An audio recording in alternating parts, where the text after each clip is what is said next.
and Quiet Flows the Dawn by Mikhail Sholokhov, continued. Gregor went to him, treading down the grass and leaving an undulating track behind him. Panteleimon faced towards the distant bell tower and crossed himself. His hook nose shone as though freshly varnished. The sweat lingered in the hollows of his swarthy cheeks. He smiled, baring his white gleaming teeth in his raven beard, and with his wrinkled neck bent to the right, swept the scythe through the grass. A 7-foot half circle of mown grass lay at his feet. Gregor followed in his steps, laying the grass low with the scythe. The women's aprons blossomed in an outstretched rainbow before him, but his eyes sought only one, white with an embroidered border. He glanced at Aksenia and renewed his mowing, adjusting his own to his father's pace.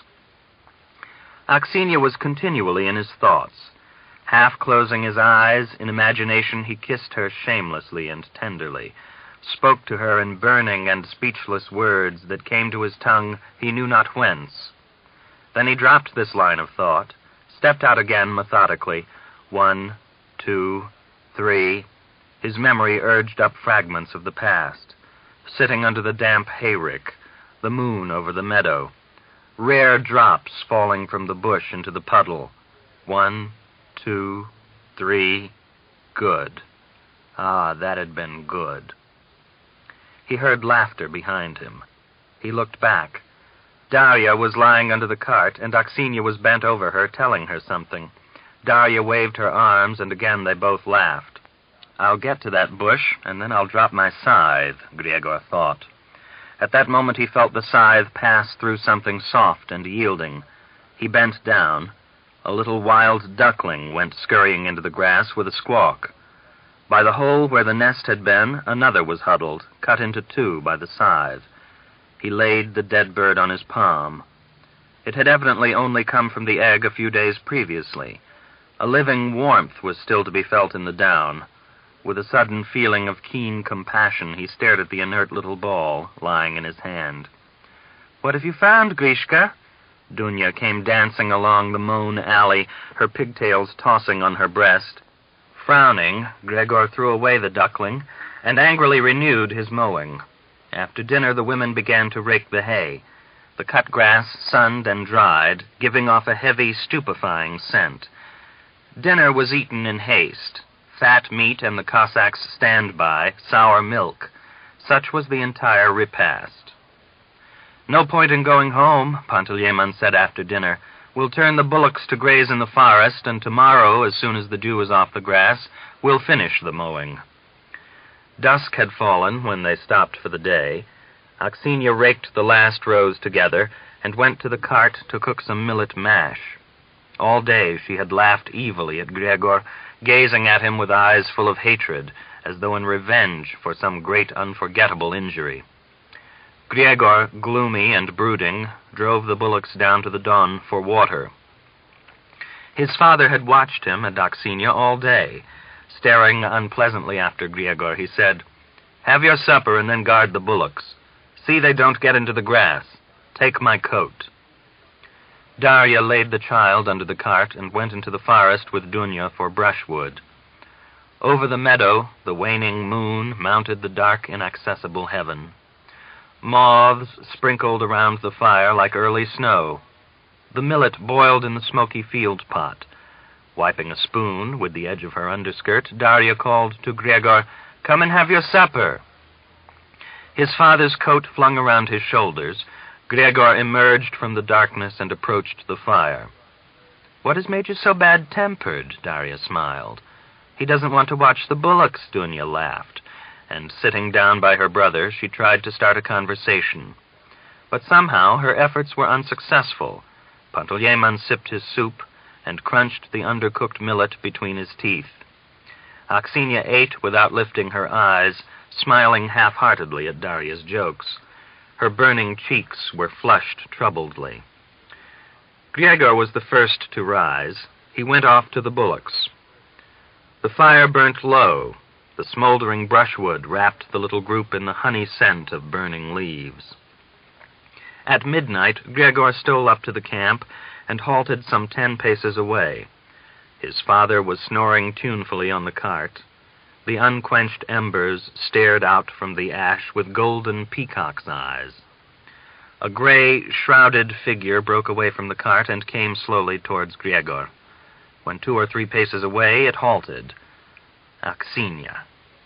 Gregor's heart thumped fast and heavily. He stepped forward, crouchingly, flinging back the edge of his coat, and pressed the compliant, fervently burning woman to himself. Her legs bowed at the knees. She trembled, her teeth chattering. Gregor suddenly flung her over his arm, as a wolf throws a slaughtered sheep across its back, and stumbling over the trailing edges of his open coat, ran pantingly off. "Oh, Grishka, Grishka, your father!" "Quiet!" Tearing herself away, gasping for breath in the sour sheep's wool of the coat, abandoning herself to the bitterness of regret, Aksinia almost shouted, "Put me down. What matter now? I'll go of my own accord." Not like an azure and blood-red blossom, but like wayside henbane is a woman's belated love. After the mowing, Aksinia was a changed woman, as though someone had set a mark, burnt a brand on her face. When other women met her, they snarled spitefully and nodded their heads after her. The maidens were envious, but she carried her happy, shameful head proudly and high. Soon everybody knew of her liaison with Gregor Melyukov. At first it was talked about in whispers, only half believed. But after the village shepherd had seen them in the early dawn, close to the windmill, lying under the moon in the low-growing rye, the rumor spread like a turbid tidal wave. It reached Panteleymon's ears also. One Sunday he happened to go along to the Mochov's shop. The throng was so great that no more could have crowded through the door. He entered, and everybody seemed to be making way for him. He pushed towards the counter where the textiles were sold. The master, Mochov, took it upon himself to attend to the old man. "Where have you been all this long while, Prokofievitch?" he asked. "Too much to do, troubles with the farm." "What? Sons like yours and troubles?" "What of my sons? I've seen Pyotr off to camp, and I and Grishka do everything." Mochov divided his stiff, ruddy beard into 2 with his fingers, and significantly glanced out of the corners of his eyes at the crowd of Cossacks. "Oh, yes, old lad. And why haven't you told us anything about it?" he asked. "About what?" "How do you mean, what? Thinking of marrying your son and not one word to anybody." "Which son?" "Why, your son Gregor isn't married." "And at present he doesn't show any sign of marrying."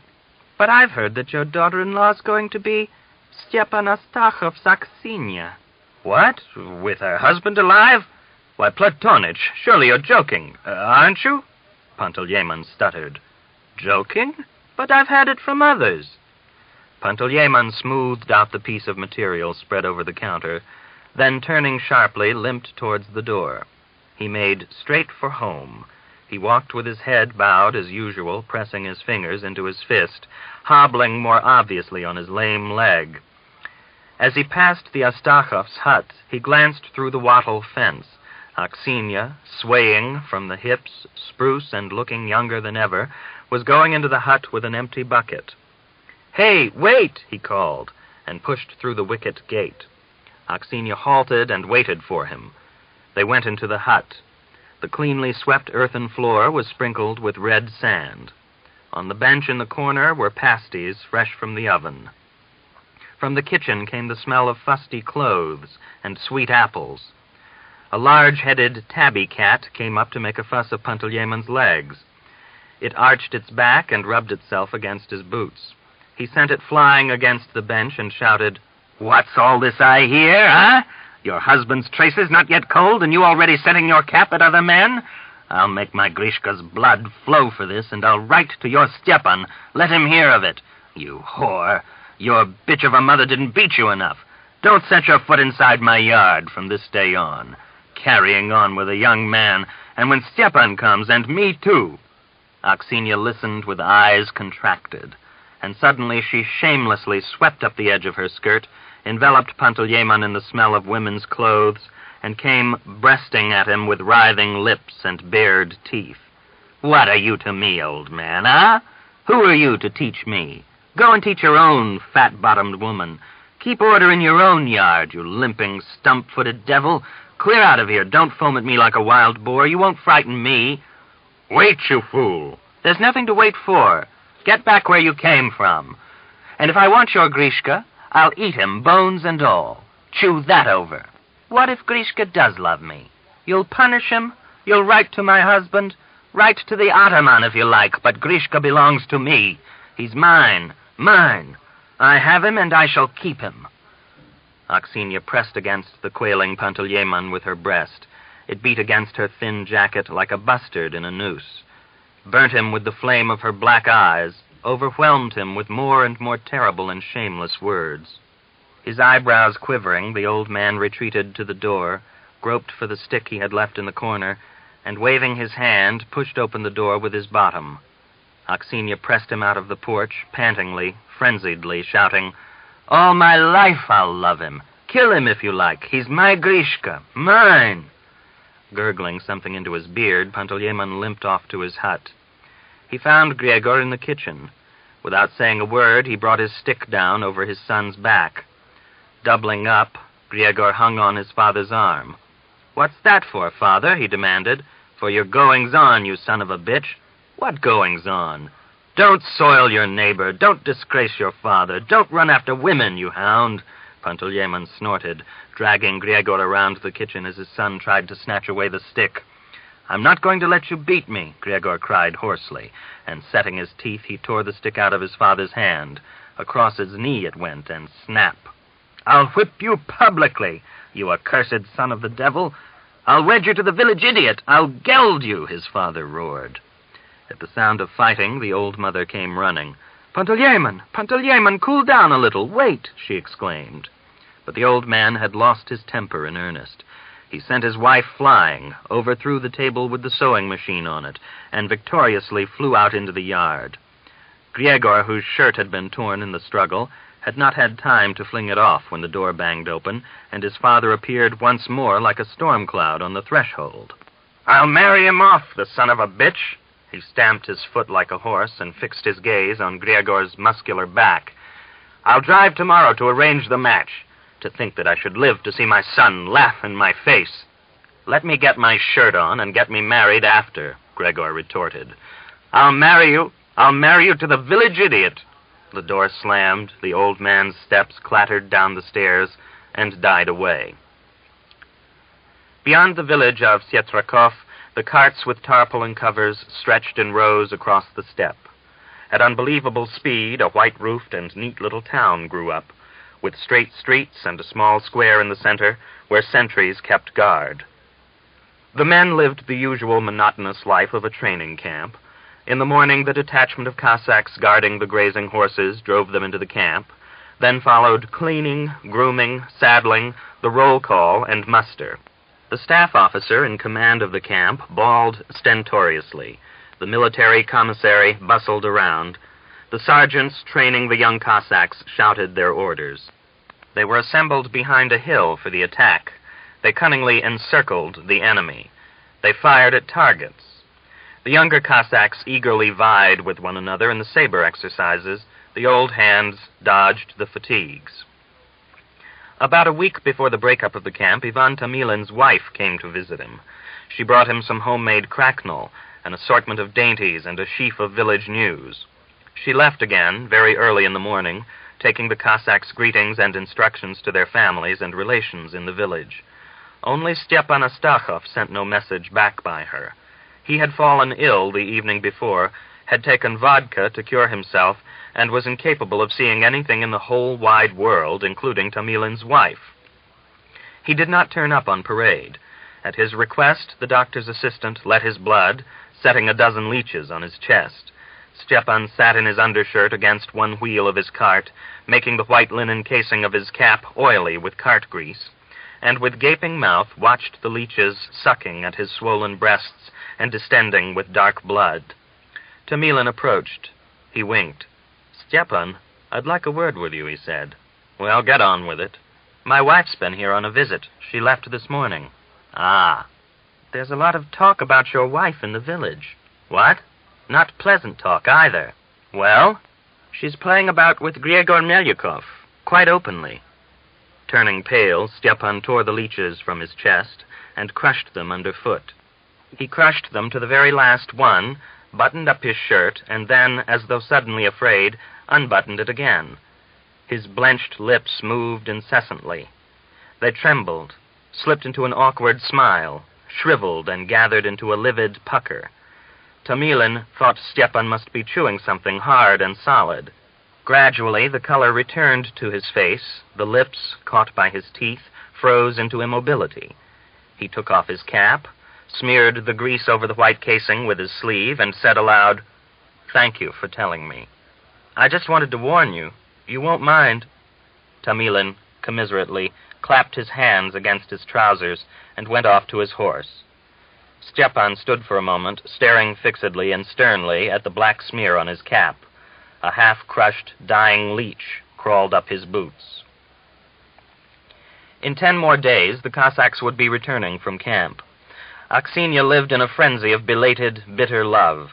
Despite his father's threats, Gregor slipped off and went to her at night, coming home at dawn. For 2 weeks he had strained like a horse striving beyond its powers. With lack of sleep, his brown face was suffused with a blue tinge.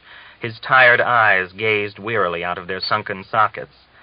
Aksenia went about with her face completely uncovered.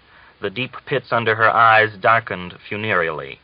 Her swollen, slightly pouting, avid lips smiled troubledly and challengingly.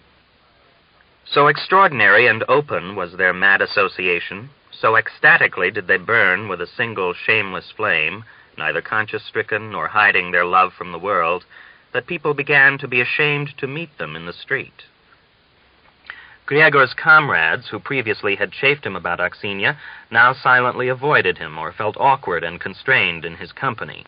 In their hearts, the women envied Aksenia, yet they condemned her, malevolently exulting at the prospect of Stepan's return and pining with bestial curiosity. If Gregor had made some show of hiding the liaison from the world, and if Aksenia had kept her relations with Gregor comparatively secret, the world would have seen nothing unusual in it. The village would have gossiped a little and then forgotten all about it. But they lived together almost openly. They were bound by a mighty feeling which had no likeness to any temporary association, and the villagers held their breath in filthy expectation. Stepan would return and cut the knot. Over the bed in the Ostakov's bedroom ran a string threaded with decorative empty white and black cotton reels. The flies spent their nights on the reels, and spiders' webs stretched from them to the ceiling. Gregor was lying on Aksenia's bare, cold arm and gazing up at the chain of reels. Aksenia's other hand was playing with the thick strands of hair on his head. Her fingers smelt of warm milk. When Gregor turned his head, pressing his nose into Aksenia's armpit, the pungent, sweetish scent of woman's sweat flooded his nostrils. In addition to the wooden painted bedstead with pointed pine cones at the corners, the room contained, close to the door, an iron-bound, capacious chest holding Aksenia's dowry and finery. In the corner was a table, an oleograph with General Skobelyov riding at a flapping banner dipped before him, 2 chairs, and above them icons in miserable paper aureoles. Along the side wall were hung fly-blown photographs. One was of a group of Cossacks with tousled heads, swelling chests decorated with watch chains, and drawn sabers. Stepan with his comrades in army service. On a hook hung Stepan's uniform. The moon stared through the window and uncertainly fingered the 2 ornamental white knots on the shoulder straps. With a sigh, Aksenia kissed Gregor on his brow between the eyes. "Grishka, my love," she said. "What is it?" he asked. "Only 9 days left." "That's not so soon." "What am I to do, Grishka?" "How am I to know?" Aksenia restrained a sigh, and again smoothed and parted Gregor's matted hair. "Stepan will kill me," she half-asked, half-declared. Gregor was silent. He wanted to sleep. With difficulty, he forced open his clinging eyelids and saw right above him the bluish depths of Aksenia's eyes. "When my husband returns, I suppose you will give me up." "Are you afraid?" she asked. "Why should I be afraid of him? You're his wife. It's for you to be afraid." "When I'm with you, I'm not afraid. But when I think about it in the daytime, I'm frightened." Gregor yawned and said, It isn't Stepan's return that matters. My father is talking of getting me married off." He smiled and was going to add something, but beneath his head he felt Aksinia's hand suddenly wilt and soften, bury itself in the pillow, and after a moment harden again. "Who has he spoken to?" she asked in a stifled voice. "He's only talking about it. Mother said he's thinking of Korshunov's Natalia." "Natalia. She's a beautiful girl. Too beautiful. Well, and you'll marry her. I saw her in church the other day. Dressed up she was—" "Don't talk to me about her beauty. I want to marry you."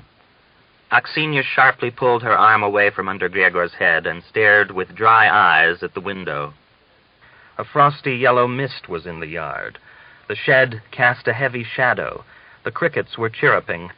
Down by the dawn, the bitterns boomed. Their deep bass tones came through the window. "Grishka," she said. "Thought of something?" Aksinia seized Gregor's rough, unyielding hands, pressed them to her breast, to her cold, deathly cheeks, and cried, "What did you take up with me for, curse you? What shall I do? Grishka, I am lost. Stepan is coming, and what answer shall I give him? Who is there to look after me?" Gregor was silent. Aksinia gazed mournfully at his handsome eagle nose, his shadowed eyes, his dumb lips, and suddenly a flood of feeling swept away the dam of restraint. She madly kissed his face, his neck, his arms, the rough, curly black hair on his chest, and whilst gathering her breath whispered, and Gregor felt her body trembling, "Grishka, my dearest, beloved, let us go away. My dear, we'll throw up everything and go. I'll leave my husband and all else so long as you are with me. We'll go far away to the mines. I shall love you and care for you.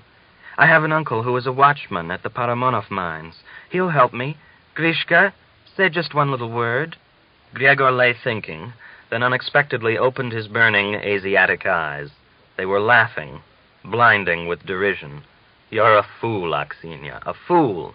You talk away, but you say nothing worth listening to. Where shall I go to away from the farm? I've got to do my military service next year. I'll never stir anywhere away from the land. Here there is the steppe and something to breathe, but there. Last summer I went with Father to the station. I almost died. Engines roaring, the air heavy with burning coal. How the people live, I don't know. Perhaps they're used to it." Gregor spat out and said again, "I'll never leave the village." The night grew darker outside the window. A cloud passed over the moon. The frosty yellow mist vanished from the yard. The shadows were washed away, and it was no longer possible to tell whether it was last year's brushwood or some old bush that loomed darkly beyond the fence outside the window. In the room also the shadows gathered. The knots on Stepan's uniform faded, and in the gray, stagnant impenetrability, Gregor failed to see the fine shiver that shook Aksinia's shoulders, nor her head pressed between her hands and silently shaking on the pillow. After the visit of Tamilin's wife, Stepan's features noticeably darkened. His brows hung over his eyes. A deep and harsh frown puckered his forehead. In his sullen, seething rage, Stepan carried his burden of sorrow like a horse bearing a rider. He talked but little with his comrades, began to quarrel over trifles, and would hardly look at Pyotr Melyakov. The threads of friendship which had previously united them were snapped. They returned home enemies. They set out for their village in the same group as before. Pyotra's and Stepan's horses were harnessed into the wagon. Kristonia rode behind on his own horse. Tamilin was suffering with a fever and lay covered with his coat in the wagon. Fyodor Borovskov was too lazy to drive, so Pyotr took the reins. Stepan walked along at the side of the wagon, lashing off the purple heads of the roadside thistles with his whip. Rain was falling. The rich black earth stuck to the wheels like grease. The sky was an autumnal blue, ashy with cloud. Night fell. No lights of any village were to be seen. Pyotr belabored the horses liberally with the knout, and suddenly Stepan shouted in the darkness, "You, what the... You spare your own horse and keep the knout on mine all the time. Watch more carefully. The one that doesn't pull is the one I whip up." Stepan did not reply. They rode on for another half hour in silence. The mud squelched beneath the wheels. The rain pattered noisily against the tarpaulin. Pyotr dropped the reins and smoked, mentally reviewing all the insulting words he would use in the next quarrel with Stepan. The wagon suddenly jolted and stopped. Slipping in the mud, the horses pawed the earth. "What's the matter?" Stepan took alarm. "Give us a light," Pyotr demanded. In front, the horses struggled and snorted. Someone struck a match. A tiny orange ring of light, then darkness again. With trembling hands, Pyotr held the fallen horse down by the bridle. The horse sighed and rolled over. The center shaft groaned. Stepan struck a bundle of matches. His own horse lay with one foreleg thrust to the knee in a marmot's hole. Kristonia unfastened the traces. "Unharness Pyotr's horse, quickly," he ordered. At last, Stepan's horse was lifted with difficulty to its feet. While Pyotr held it by the bridle, Kristonia crawled on his knees in the mud, feeling the helplessly hanging leg. "Seems to be broken," he boomed, "but see if he can walk." Pyotr pulled at the bridle. The horse hopped a step or two, not putting its left foreleg to the ground, and whinnied. Drawing on his greatcoat, Tamilin stamped about bitterly. "Broken, is it? A horse lost," he fumed. Stepan, who all this while had not spoken a word, almost seemed to have been awaiting such a remark. Thrusting Kristonia aside, he flung himself on Pyotr. He aimed at his head, but missed and struck his shoulder. They grappled together and fell into the mud. There was the sound of a tearing shirt. Stepan got Pyotr beneath him, and holding his head down with one knee, pounded away with his fists. Kristonia dragged him off. "What's that for?" Pyotr shouted, spitting out blood. "Don't drive off the road, you serpent." Pyotr tore himself out of Kristonia's hands. Now, you try fighting me," Kristonia roared, with one hand holding Pyotr against the wagon. They harnessed Bodovskov's small but sturdy horse with Pyotr's. Kristonia ordered Stepan to ride his horse, and himself crawled into the cart with Pyotr. It was midnight when they arrived at a village. They stopped at the first hut, and Kristonia begged a night's shelter. Bodovskov led the horses in. He stumbled over a pig's trough, thrown down in the middle of the yard, and cursed vigorously. They led the horses under the roof of the shed. Tomilin, his teeth chattering, went into the hut. Pyotr and Kristonia remained in the cart. At dawn, they made ready to set out again. Stepan came out of the hut, an ancient bowed woman hobbling after him. She followed him under the shed. "Which one is it?" she asked. "The black," sighed Stepan. The woman lay her stick on the ground, and with an unusually strong, masculine movement, raised the horse's damaged leg. She felt the kneecap carefully with her fine, crooked fingers. The horse set back its ears and reared onto its hind legs with the pain. "No, there's no break there, Cossack. Leave him, and I'll heal him." Stepan waved his hand and went to the cart. "Leave him or not?" the old woman blinked after him. "Let him stop," he replied. "I yearn after him, old woman. I'm pining away in my own eyes. I can't put tucks into my skirt fast enough. When he goes past the yard, my heart burns. I'd fall to the ground and kiss his footprints. Help me. They're going to wed him off. Help me, dear. Whatever it costs, I'll give you. My last shirt I'll give you. Only help me." With luminous eyes, set in a lacework of furrows, the old crone Drozhdicha looked at Aksenia, shaking her head at the girl's bitter story. "Whose is the young man?" "Panteleimon Melyakov's." "That's the Turk, isn't it?" "Yes." The old woman chewed away with her withered mouth and dallied with her answer. "Come to me very early tomorrow, child, as soon as it is lightening. We'll go down to the Don, to the water. We'll wash away your yearning. Bring a pinch of salt with you." Aksenia wrapped her face in her yellow shawl and crept cautiously out through the gate. Her dark figure was swallowed up in the night. Her steps died away. From somewhere at the end of the village came the sound of singing. At dawn, Aksenia, who had not slept a wink all night, was at Drozhdicha's window. "Old woman," she called. "Who's there?" "It's me, Aksenia. Get up." They made their way by side turnings down to the river. By the waterside, the sand stung icily. A damp, chilly mist crept up from the dawn. Drozhdika took Aksenia's hand in her own bony hand and drew her towards the river. "Give me the salt. Cross yourself to the sunrise," she told her. Aksenia crossed herself, staring spitefully at the happy rosiness of the east. Take up some water in your palm and drink. Hurry." Aksenia drank. Like a black spider, the old woman straddled over a lazily rolling wave, squatted down, and whispered, "Prickly chilliness flowing from the bottom, burning flesh, a beast in the heart, yearning and fever. By the holy cross, most holy, most immaculate mother, the slave of God, Gregor," reached Aksenia's ears. Drozdika sprinkled some salt over the damp sand at her feet and some more into the water, and then gave the rest to Aksenia. "Sprinkle some water over your shoulder, quickly." Aksenia did so. She stared sadly and spitefully at Drozdika's russet cheeks. "That's all, surely?" she asked. "Yes, that's all." Aksenia ran breathlessly home. The cows were lowing in the yard. Darya, sleepy-eyed and flushed, was driving her cows off to join the village herd. She smiled as she saw Aksenia run past. "Slept well, neighbor?" she asked. "Praise be. And where have you been so early? I had a call to make in the village." The church bells were ringing for matins. The copper-tongued clapping rang out brokenly. The village herdsman cracked his stock whip in the side street. Aksenia hurriedly drove out the cows, then carried the milk into the porch to strain it. She wiped her hands on her apron and, lost in thought, poured the milk into the strainer. A heavy rattle of wheels and snorting of horses in the street. Aksenia set down the pail and went to look out of the front window. Holding his saber pommel, Stepan was coming through the wicket gate. Aksenia crumpled her apron in her fingers and sat down on the bench. Steps up the stairs. Steps in the porch. Steps at the very door. Stepan stood on the threshold, gaunt and estranged. "Well?" he said. Aksenia, all her full, buxom body reeling, went to meet him.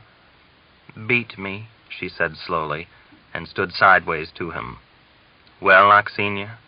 "I shan't hide. Beat me, Stepan." Her head sunk on her breast, huddled into a heap, protecting only her belly with her arms, she faced him. Her eyes stared unwinkingly from their dark rings out of her dumb, fear-distorted face. Stepan swayed and passed by her. The scent of male sweat and the bitter pungency of road travel came from his unwashed shirt. He dropped onto the bed without removing his cap. He lay, shrugging his shoulders, throwing off his sword belt. His blonde mustaches hung limply down. Not turning her head, Aksenia glanced sidelong at him. Stepan put his feet on the foot of the bed. The mud slowly slipped from his boots. He stared at the ceiling and played with the leather tassel of his sword. "Had breakfast?" he asked. "No." "Get me something to eat." He sipped some milk, wetting his mustache. He chewed slowly at the bread. Aksenia stood by the stove. In a burning terror, she watched her husband's little gristly ears rising and falling as he ate. Stepan slipped away from the table and crossed himself. "Tell me all, dear," he curtly demanded. With bowed head, Aksenia cleared the table. She was silent. "Tell me how you waited for your husband, how you defended a man's honor." "Well?" A terrible blow on the head tore the ground from Aksenia's feet and flung her towards the door. Her back struck against the doorpost, and she groaned heavily. Not only a limp and feeble woman, but lusty and sturdy men could Stepan send flying with a well-aimed blow on the head. Whether fear lifted Aksenia, or whether she was moved by a woman's vital nature, she lay a moment, rested, then scrambled onto all fours. Stepan had lit a cigarette and was standing in the middle of the room, yawning as she rose to her feet. He threw his tobacco pouch onto the table, but Aksenia was already slamming the door behind her. He chased after her. Streaming with blood, Aksenia ran towards the fence separating their yard from the Melyakovs. Stepan overtook her at the fence. His black hand fell like a hawk on her head. The hair slipped between his fingers. He tore at it and threw her to the ground. What if a husband does trample his own wife with his boots? Armless Alexei Shamil walked past the gate, looked in, winked, and split his bushy little beard with a smile. After all, it was very understandable that Stepan should be punishing his lawfully wedded wife. Shamil wanted to stop to see whether he would beat her to death or not, but his conscience would not allow him. After all, he wasn't a woman. Watching Stepan from afar, you would have thought someone was doing the Cossack dance. And so Gregor thought, as through the kitchen window he saw Stepan jumping up and down. But he looked again and flew out of the hut. Pressing his fists against his chest, he ran on his toes to the fence. Pyotr followed him. Over the high fence, Gregor flew like a bird. He ran at full speed into Stepan from behind. Stepan staggered and, turning round, came at Gregor like a bear. The Melyakov brothers fought desperately. They pecked at Stepan like carrion crows at a carcass. Gregor went several times to earth, sent down by Stepan's knuckles. Sturdy Pyotr was stout by comparison with the stiffer-jointed Stepan, but he bent under the blows like a reed before the wind, yet remained on his feet. Stepan, one eye flashing, the other was going the color of an underripe plum, retreated to the steps. Kristonia happened to come along to borrow some harness from Stepan, and he separated them. "Stop that!"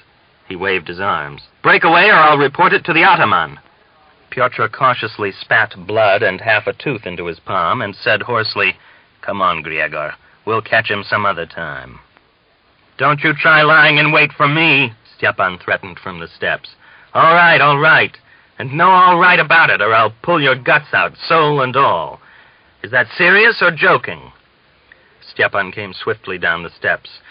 Gregor broke forward to meet him, but pushing him towards the gate, Kristonia promised him, "Only dare, and I'll give you a good hiding." Chapter 5. "Tell Pyotr to harness the mare and his own horse," Panteleimon ordered Gregor, as solemn as a church warden at Mass, and sweating like a bull, he sat finishing his soup. Dunya was vigilantly watching Gregor's every movement. Ilinichna, bob-tailed and looking important in her lemon-yellow Sunday shawl, a motherly anxiety lurking in the corners of her lips, said to the old man, "Get some more down your neck, Prokofyevitch. You're starving yourself." "No time to eat," he replied. Pyotr's long, wheaten-yellow mustaches appeared at the door. "Your carriage is ready, if you please," he announced. Dunya burst into a laugh and hid her face in her sleeve. Ilinichna's shrewd widow cousin, Auntie Vasilisa, was to go with them as matchmaker. She was the first to nestle herself into the wagonette, twisting and turning her head, laughing and displaying her crooked black teeth beneath the pucker of her lips. "Don't show your teeth, Vasilisa," Panteleimon warned her. "You'll ruin everything with your gap. Your teeth are set all drunk in your mouth. One way and one the other." "Ah, Dad, I'm not the bridegroom to be." "Maybe you're not, but don't laugh all the same." Vasilisa took umbrage. But meantime, Pyotr had opened the gate. Gregor sorted out the smelly leather reins and jumped into the driver's seat. Panteleimon and Ilinichna sat side by side at the back like two youngsters with no room to give or take. Gregor bit his lips and whipped up the horses. They pulled at the traces and started off without warning. "Look out, you'll catch your wheel," Daria shrilled. But the wagonette swerved sharply and, bouncing over the roadside hummocks, rattled down the street. Leaning to one side, Gregor touched up Pyotr's lagging horse with the whip. His father held his beard in his hand, afraid that the wind would catch and carry it away. "Whip up the mare," he cried hoarsely, bending towards Gregor's back. With the lace sleeve of her jacket, Ilinichna wiped away the tear that the wind had brought to her eye, and winkingly watched Gregor's blue satin shirt fluttering and billowing on his back. The Cossacks along the road stepped aside and stood staring after them. The dogs came running out of the yards and yelped under the horses' feet. Gregor spared neither whip nor horses, and within 10 minutes the village was left behind. Korshunov's large hut with its plank fence enclosure was quickly reached. Gregor pulled on the reins, and the wagonette suddenly stopped at the painted and finely fretted gates. Gregor remained with the horses. Panteleimon limped towards the steps. Ilinichna and Vasilisa sailed after him with rustling skirts. The old man hurried, afraid of losing the courage he had summoned up during the ride. He stumbled over the high step, knocked his lame leg, and, frowning with pain, clattered up the well-swept stairs. He and Ilinichna entered the kitchen almost together. He disliked standing at his wife's side, as she was taller by a good 6 inches. So he stepped a pace forward and, removing his cap, crossed himself to the black icon. "Good health to you," he said. "Praise be," the master of the house, a stocky, tow-haired old man, replied, rising from the bench.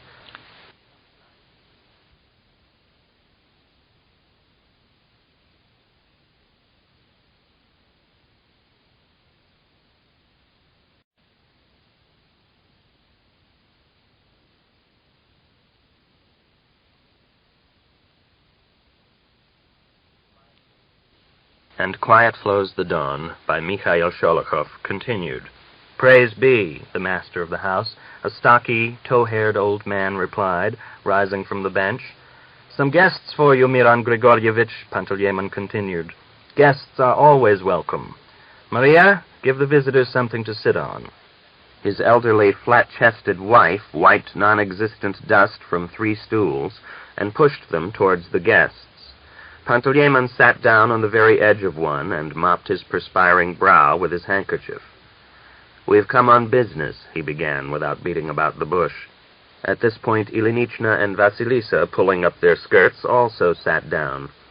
"By all means. On what business?" the master smiled. Gregor entered, stared around him, and greeted the Korshunovs. Across Miran's freckled face spread a vivid russet. Only now did he guess the object of the visit. "Have the horses brought into the yard. Get some hay put down for them," he ordered his wife. "We've just a little matter to talk over," Panteleimon went on, twisting his curly beard and tugging at his earring in his agitation. "You have a girl unmarried. We have a son. Couldn't we come to some arrangement? We'd like to know. Will you give her away now or not? And we might become relations." "Who knows?" Miran scratched his bald spot.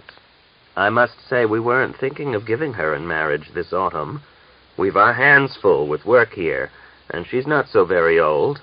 She's only just past her 18th spring. That's right, isn't it, Maria?" "That will be it."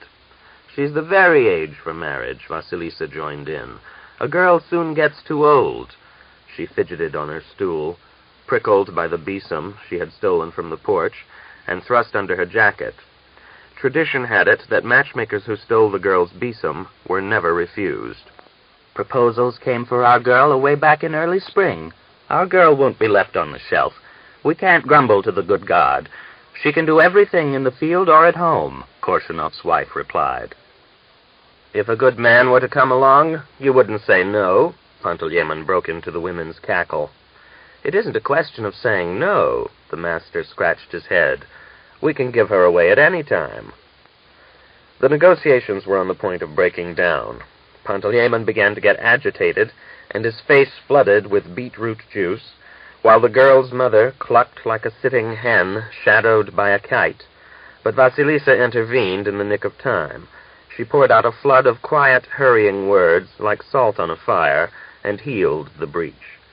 Now, my dears, once a matter like this is raised, it needs to be settled decently and for the happiness of your child, even Natalia, and you might search far in broad daylight and not find another like her.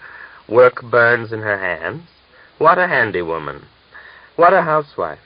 And for her, as you see for yourselves, good folk," she opened her arms in a generous sweep, turning to Panteleimon and bridling Ilinichna, "he's a husband worthy of any. As I look at him, my heart beats with yearning. He's so like my late husband, and his family are great workers. Ask anyone in these parts about Prokofievitch. In all the world he's known as an honest man and in good faith, do we wish evil to our children?" Her chiding little voice flowed into Panteleimon's ears like syrup. He listened, pulling the little tufts of black hair from his nostrils with his middle and index fingers, and thinking rapturously, "Ah, the smooth-tongued devil, how she talks. You can get what she's driving at. Another woman would stun a Cossack with her many words. And this from a petticoat." He was lost in admiration of Vasilisa, who was fulsomely praising the girl and her family as far back as the 5th generation. "Of course we don't wish evil to our child," Maria declared. "The point is, it's early to give her in marriage," the master said pacifically, beaming with a smile. "It's not early, true God, not early," Panteleimon rejoined. Sooner or later we have to part with her, the mistress sobbed, half hypocritically, half in earnest. Call your daughter, Milan Grigorievich, and let's look at her. Natalia! A girl appeared timidly at the door, her swarthy fingers fiddling with the gathering of her apron. Come in, come in. She's shy, the mother encouraged her, smiling through her tears. Gregor looked at her. Bold gray eyes under a dusty black scarf, a shallow rosy dimple in the elastic cheek. Gregor turned his eyes to her hands. They were large and marred with hard work. Beneath the short green jacket, embracing the strong body, the small, maidenly, firm breasts rose and fell, outlined naively and pitifully. Their sharp little nipples showed like buttons. In a moment, Gregor's eyes had run over all of her, from the head to the arched, beautiful feet. He looked her over as a horse dealer surveys a mare before purchase, thought, she'll do, and met her eyes directed stubbornly at him. The simple, sincere, slightly embarrassed gaze seemed to be saying, here I am all as I am. As you wish, judge of me. Splendid, Gregor replied with his eyes and a smile. Well, that's all, her father waved her out. As she closed the door behind her, Natalia looked at Gregor without attempting to conceal her smile and her curiosity. Listen, Panteleimon Prokofyevich, Korshunov began, after exchanging glances with his wife. You talk it over, and we'll talk it over among the family, and then we'll decide whether we'll call it a match or not. As he went down the steps, Panteleimon slipped in a last word. We'll call again next Sunday. Korshunov remained deliberately silent, pretending he had not heard. Only after he learnt of Aksinia's conduct from Tamilin did Stepan, nursing his pain and hatred in his soul, realize that despite his poor sort of life with her, he loved her with a dreary, hateful love. He had lain in the wagon at night, covered with his coat, his arms flung above his head, and thought of how his wife would greet him on his return home. His eyes veiled with their black lids, he had lain thinking over 1,000 details of his revenge. From the day of his homecoming, an unseen specter dwelt in the Astakhovs' hut. Aksinia went about on tiptoe and spoke in whispers, but in her eyes, sprinkled with the ash of fear, lurked a little spark left from the flame Gregor had kindled. As he watched her, Stepan felt rather than saw this. He tormented himself. At nights, when the drove of flies had fallen asleep on the crossbeam, and Aksinia had made the bed, he beat her, his hairy hand pressed over her mouth. He demanded shameless details of her relations with Gregor. Aksinia tossed about on the hard bed and could hardly breathe. Tired of torturing her soft body, he passed his hand over her face, seeking for tears, but her cheeks were burningly dry. "Will you tell?" he demanded. "No. I'll kill you. Kill me. Kill me for the love of Christ. This isn't life." Grinding his teeth, Stepan twisted the fine skin, all damp with sweat, on her womanly breast. Aksinia shuddered and groaned. "Hurts, does it?" Stepan said jocularly. "Yes, it hurts. And do you think it didn't hurt me?" It would be late before he fell asleep. In his sleep, he clenched his fists. Rising on her elbow, Aksinia gazed at her husband's face, handsome and changed in slumber. Throwing her head back on the pillow, she whispered to herself.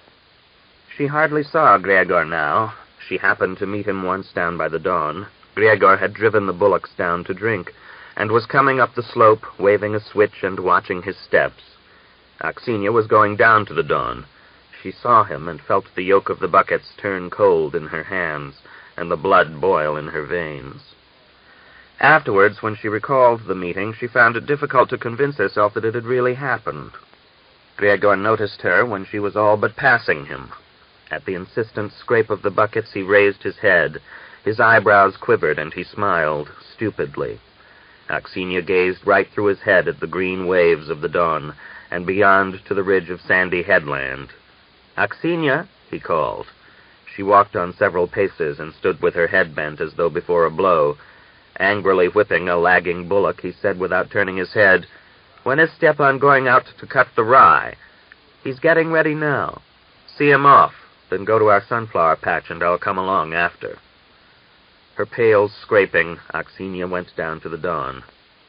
The foam serpentined along the shore in an intricate yellow lacework on the green hem of the wave. White seagulls were hovering and mewing above the river. Tiny fish sprinkled in a silver rain over the surface of the water. On the other side, beyond the white of the sandy headland, the gray tops of ancient poplars rose haughtily and sternly. As Aksenia was drawing water, she dropped her pail. Raising her skirt, she waded in up to her knees. The water swirled and tickled her calves, and for the first time since Stepan's return, she laughed quietly and uncertainly. She glanced back at Gregor. Still waving his switch, he was slowly climbing the slope. With eyes misty with tears, Aksenia caressed his strong legs as they confidently trod the ground. His broad-legged trousers, gathered into white woolen stockings, were gay with crimson stripes. On his back, by one shoulder blade, fluttered a strip of freshly torn, dusty shirt, and through the hole showed a triangle of swarthy flesh. With her eyes, Aksenia kissed this tiny scrap of the beloved body which once had been hers.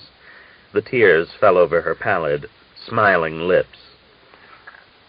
She set her pails down on the sand to hook them onto the yoke, and noticed the traces of Gregor's boots. She looked stealthily around, no one in sight except some boys bathing from the distant strand. She squatted down and covered the footprint with her palm, then rose, swung the yoke across her shoulders, and hastened home, smiling at herself. Caught in a muslin mistiness, the sun was passing over the village. Beyond the curly flock of little white clouds spread a deep, cool azure pasture. Over the burning iron roofs, over the deserted, dusty streets, over the farmyards with their parched yellow grass, hung a deathly sultriness. As Aksenia approached the steps, Stepan, in a broad-brimmed straw hat, was harnessing the horses into the reaping machine. He flung his sailcloth coat over the front seat and took up the reins. "Open the gate," he told her. As she did so, she ventured to ask, "When will you be back?" "Towards evening. I've agreed to reap with Anikushka. Take the food along to him. He'll be coming out to the fields when he's finished at the smith's." The wheels of the reaping machine squeaked and carved into the gray plush of the dust. Aksenia went into the hut and stood a moment with her hand pressed to her head, then flinging a kerchief over her hair, ran down to the river. But supposing he returns, what then? The thought suddenly burst into her mind. She stopped as though she saw a deep pit at her feet, glanced back, and sped almost at a run along the riverbank to the meadows. Fences, gardens, a yellow sea of sunflowers outstaring the sun, the pale green of potato plants. There were the Shamil women hoeing their potato patch, their bowed backs in rose-colored shirts. Reaching the Melyakovs' garden, Aksenia glanced around, then lifted the wattle hasp and opened the gate. She followed the path along to the green thicket of sunflower stems. Stooping, she pressed into the midst of them, smothering her face with golden pollen, and lifting her skirt, sat down on the ground. She listened. The silence rang in her ears. Somewhere above her was the lonely drone of a bee. For perhaps half an hour she sat thus, torturing herself with doubt. Would he come? She was about to go, and was adjusting her kerchief when the gate scraped heavily. "Aksenia! This way," she called. "Aha! So you've come, then." Rustling the leaves, Gregor approached and sat down at her side. Their eyes met, and in reply to Gregor's mute inquiry, she broke into weeping. "I've no strength. I'm lost, Grishka." "What does he do?" Wrathfully, she tore open the collar of her jacket. On the rosy, girlishly swelling breasts were numerous cherry-blue bruises. "Don't you know? He beats me every day. He is sucking my blood. And you're a fine one. Soiled me like a dog, and off you go. You're all—" She buttoned her jacket with trembling fingers, and frightened lest he was offended, glanced at Gregor, who had turned away. "So you're trying to put the blame on me," he said slowly, biting a blade of grass. "And aren't you to blame?" she cried fiercely.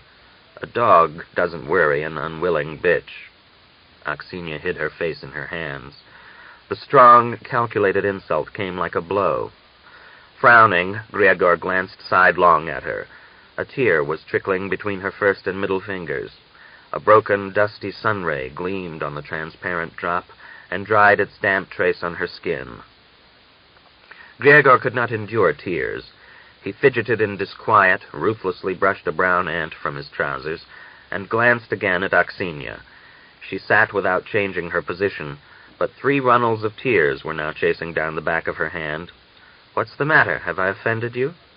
"Aksenia, now wait, stop, I want to say something."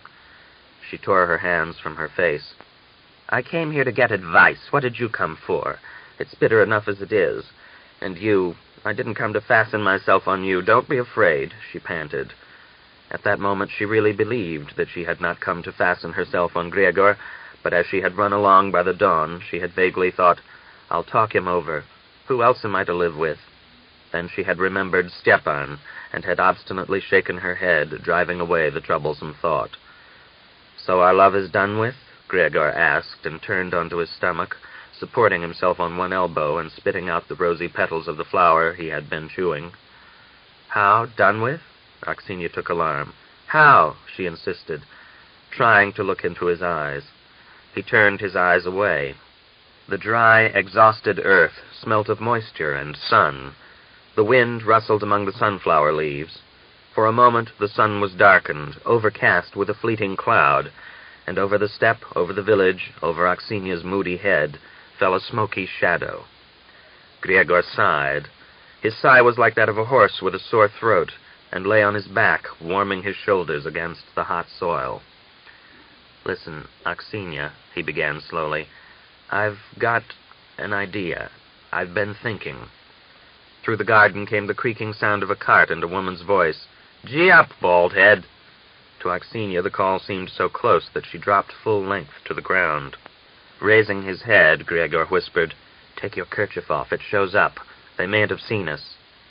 She removed her kerchief. The burning breeze, wandering among the sunflowers, played with the wisps of golden down on her neck. The noise of the cart slowly died away. "And this is what I've been thinking," Gregor began again. Then more animatedly, "What's done can't be undone. Why try to fix the blame? Somehow we've got to go on living." Aksenia listened anxiously, breaking a stalk in her hand as she waited. She looked into Gregor's face and caught the dry and sober glitter of his eyes. "I've been thinking. Let us put an end to—" Aksenia swayed. Her fingers contorted and her nostrils distended as she awaited the end of the sentence. A fire of terror and impatience avidly licked her face. Her mouth went dry. She thought he was about to say, "Put an end to Stepan," but he vexatiously licked his writhing lips and said, "Put an end to the story, eh?" Aksenia stood up, and pressing through the swaying yellow heads of the sunflowers, went towards the gate. "Aksenia!" Gregor called in a strangled voice. The gate scraped. He threw off his cap so that the crimson band should not be seen, and stared after Aksenia. It was not she that he saw. It was not her usual virile, swinging walk, but another, an unknown and a stranger. Immediately after the rye was cut, and before it could be carried to the barns, the wheat ripened. In the clayey fields and on the slopes the parching leaves turned yellow and wilted into tubes, and the stalks withered. The harvest was good, everybody joyfully remarked. The ears were full, the grain heavy and large. But since the spring, the corn had been affected by a drought coming from the east, so the stalks were short and the straw worthless. After talking the matter over with Ilinichna, Panteleimon decided that if the Korshunovs agreed to the match, the wedding would have to be postponed until the 1st of August. He had not yet called on the Korshunovs for an answer. First, the harvesting had to be done, and then he had waited for a convenient holiday. The Mielyakovs set out to begin reaping on a Friday. Panteleimon stripped a wagon and prepared the underframe for carrying the sheaves. Pyotr and Gregor went to the fields to reap.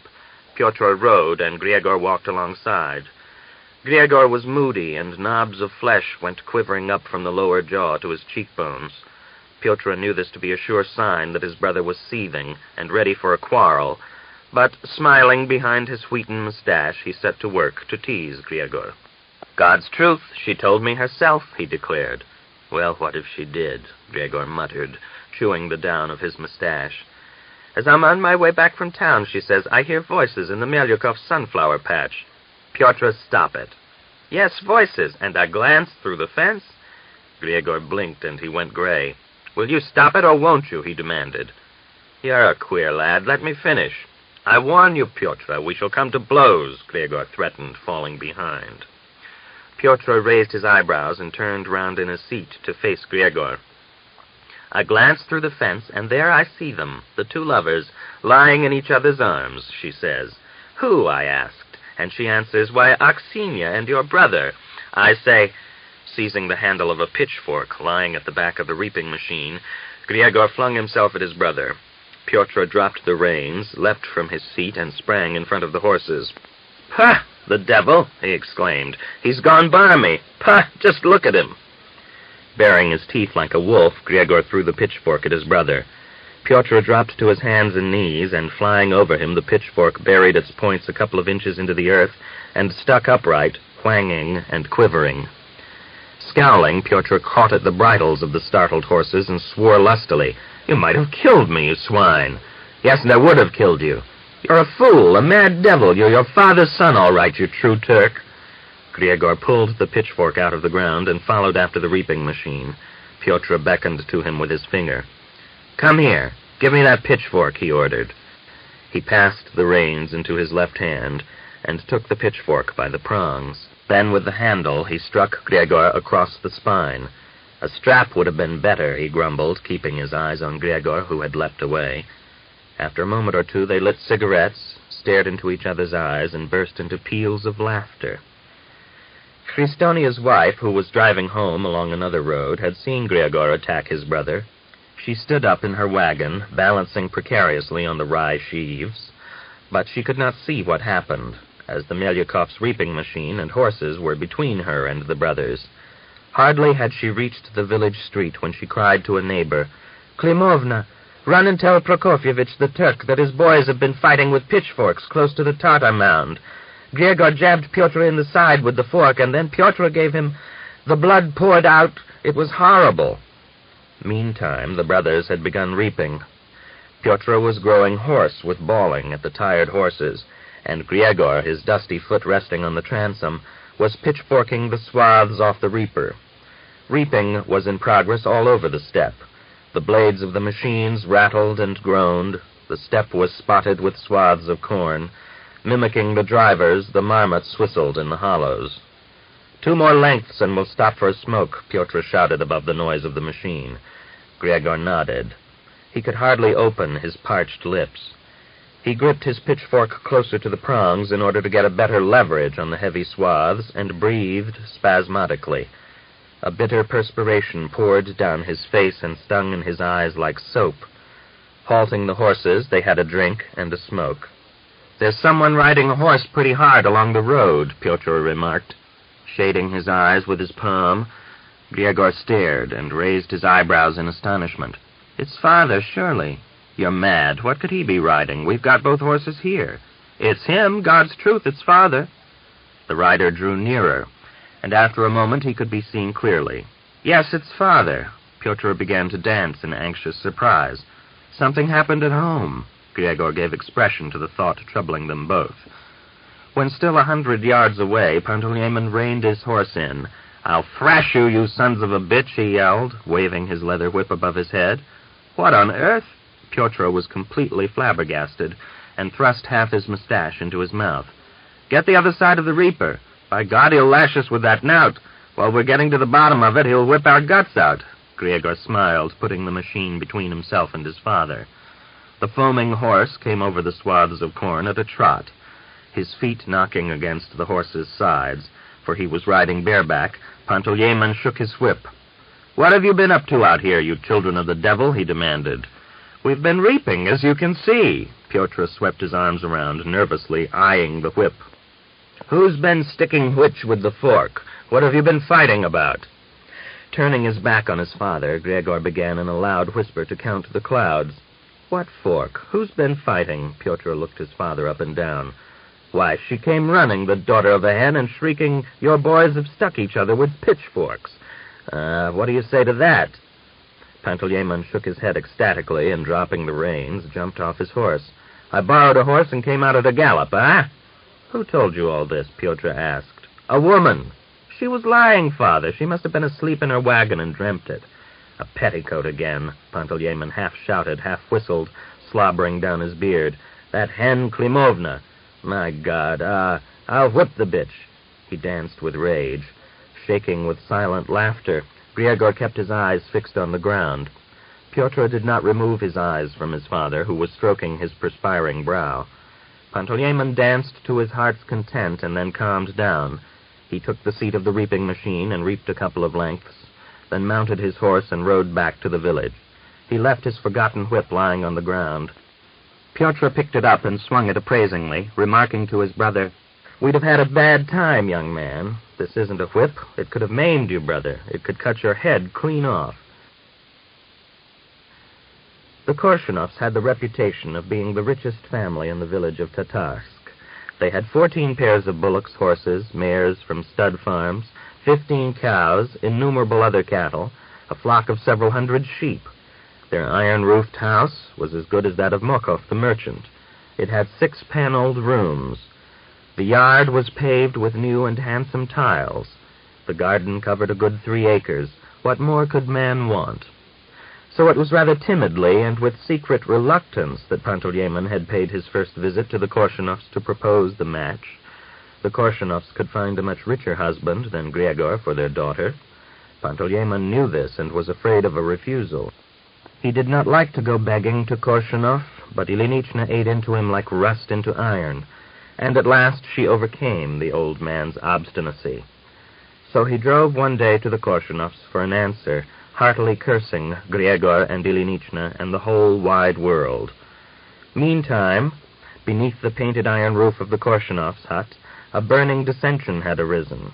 After the Melyakovs' departure, Natalia declared to her father and mother, "If Gregor loves me, I'll never wed another." "She's found herself a bridegroom, the idiot," her father replied, "only he's as black as a gypsy. My little Barry, I didn't want you to have a husband like that." "I want no other, father." The girl flushed and began to weep. "You can take me to the convent otherwise." "He's too fond of walking the streets. He's a woman chaser. He runs after grass widows." Her father played his last card. "Well, and let him." Natalia, the eldest daughter, was her father's favorite, and he had not pressed her into a marriage. Proposals for her hand had been plentiful, some coming from distant villages, from rich old believer Cossacks. But Natalia had not taken to any of the prospective bridegrooms, and nothing had come of them. In his heart, Miran liked Gregor for his Cossack skill, his love of farming and hard work. He had picked him out among the crowds of village youths when Gregor had won the first prize in the horse races, but he thought it a little humiliating to give his daughter to a poor man, one, moreover, who had gained a bad notoriety. "A hard-working lad and a good-looking," his wife whispered to him at night, stroking his freckled, hairy hand, "and Natalia has quite lost her heart to him." Miran turned his back to his wife's cold, withered breast and snorted angrily, "Dry up, you turnip. God has taken away your reason. Good-looking," he stuttered. "Will you reap a harvest off his mug? It's a come-down for me to give my daughter to the Turks." "They're a hard-working family and comfortably off," his wife whispered, and moving closer to her husband's back, pacifyingly stroked his hand. "Hey, the devil, get away, can't you? Leave me a little room. What are you stroking me for as if I was a cow with calf? And you know what Natalia is. She'd fall for anything in trousers." "You should have some feeling for your child," she murmured right into his hairy ear. But Miran pressed himself against the wall and began to snore as though falling off to sleep. The Melyakovs' arrival for an answer caught the Korshunovs in confusion. They came just after matins. As Ilinichna set her foot on the step of the wagonette, she nearly overturned it, but Panteleimon jumped down from the seat like a young cockerel. "There they are. What devil brought them here today?" Miran groaned as he looked out of the window. "Good health," Panteleimon crowed, stumbling over the doorstep. He was at once abashed by the loudness of his own voice and attempted to amend matters by stuffing a good half-pound of his black beard into his mouth and crossing himself unnecessarily before the icon. "Good day," Miran replied, staring at them askance. "God is giving us good weather." Praise be, and it's lasting. The people will be a little better off for it. That's so. Yes? And so we've come, Miron Grigorievich, to find out what you have come to among yourselves, whether we are to make a match of it or not. Come in, please. Sit down, please. Maria welcomed them, bowing and sweeping the floor with the edge of her long pleated skirt. Ilinichna sat down, her poplin coat rustling. Miron Grigorievich rested his elbows on the new French cloth of the table and was silent. The French cloth was adorned with pictures of the late Tsar and Tsarina in the corners, whilst in the center were the august imperial princesses in white hats, and the fly-blown Tsar Nicholas Alexandrovich. Miron broke the silence. Well, we've decided to give our daughter, so we shall be kinsmen if we can agree on the dowry. At this point, from somewhere in the mysterious depths of her glossy, puff-sleeved jacket, and apparently from behind her back, Ilinichna drew out a great loaf of white bread and smacked it down on the table.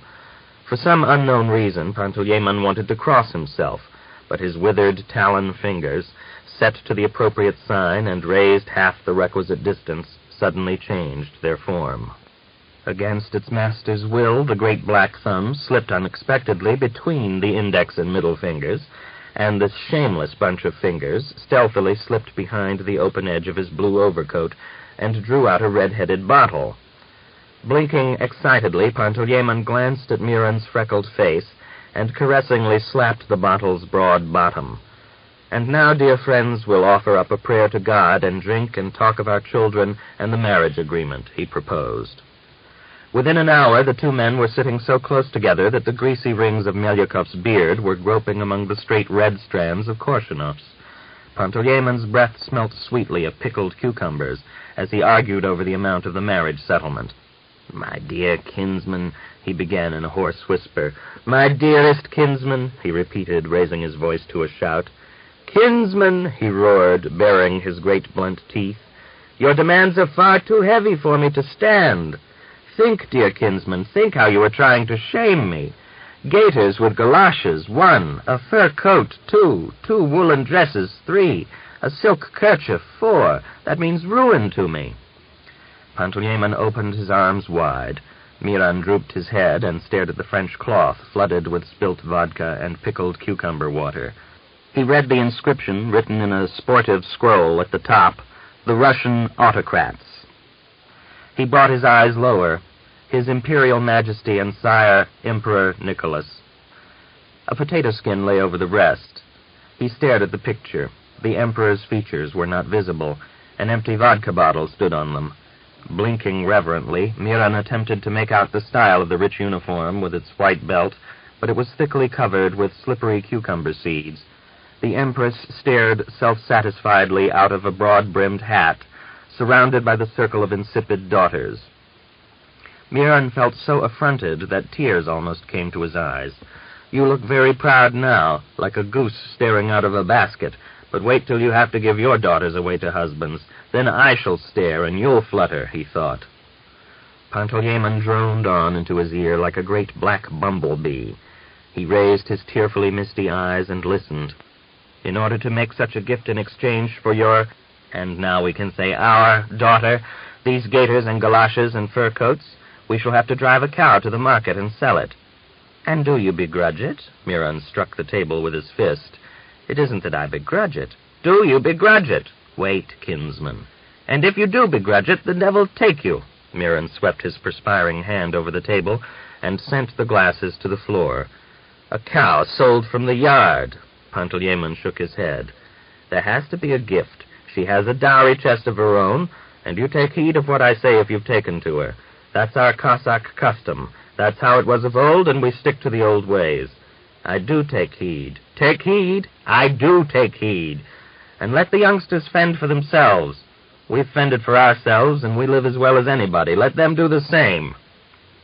The two men's beards mingled in a varicolored weave. Panteleimon began to eat a juiceless, shriveled cucumber, and wept with mixed, conflicting feelings. The kinswomen were sitting locked in an embrace on a chest, deafening each other with the cackle of their voices. Ilinichna burned with a cherry-colored flush. Maria was green with vodka, like a winter pear caught by the frost. Two such children you won't find anywhere else in the world. She'll be dutiful and obedient, and will never say a word to contradict you," said Maria.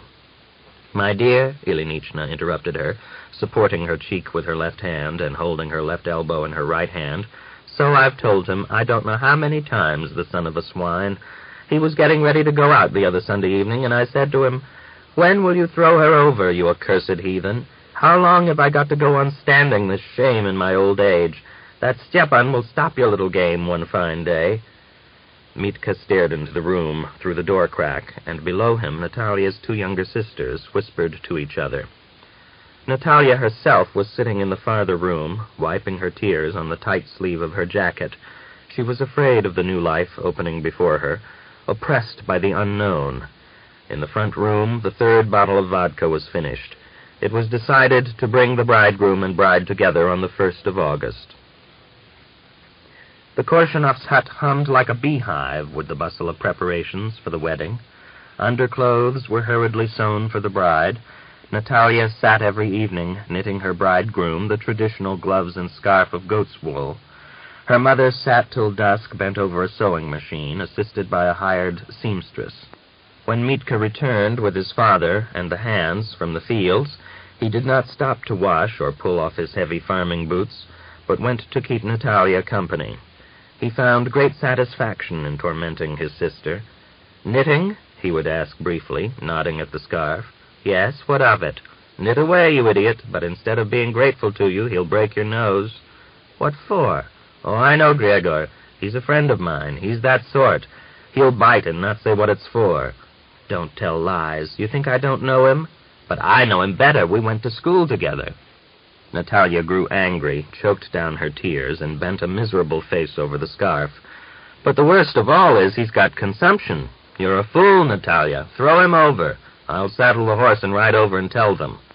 Natalia was rescued from Mitka by Grandfather Grishaka, who came into the room, groping over the floor with his knobbly stick and stroking his hempen yellow beard.